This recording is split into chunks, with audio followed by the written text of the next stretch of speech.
পুরনো হাতে লেখা জন্ম সার্টিফিকেট কিভাবে ডিজিটাল করবেন আসুন জেনে নিই আমরা। যাদের পুরনো লাল রঙের জন্ম সার্টিফিকেট ইতিমধ্যে আছে, বর্তমান পরিস্থিতিতে SIR হওয়ার যে কথা চলছে তাতে অনেকেই চিন্তিত হয়ে পড়েছেন এবং ডকুমেন্টসগুলো রেডি করছেন।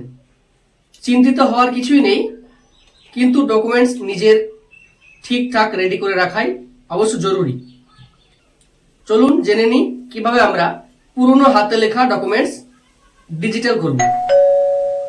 আপনার বার্থ সার্টিফিকেটটি যেখান থেকে ইস্যু হয়েছিল, অর্থাৎ হসপিটাল বা কোনো পৌরসভা,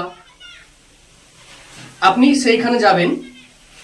গিয়ে আপনার পিতা মাতার আধার কার্ড বা ভোটার কার্ডের প্রমাণ এবং আপনার ছবি সহ আপনি নিজে যাবেন।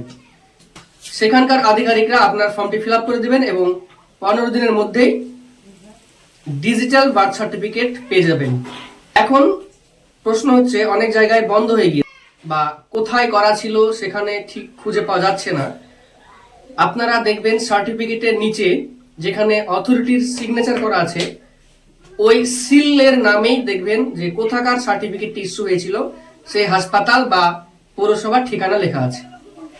আর যদি একদমই কোনো ঠিকানা না পান, তাহলে আপনার এলাকার ব্লক বা যে পৌরসভা আছে সেখানে যোগাযোগ করবেন, সেখানেও কাজ হচ্ছে।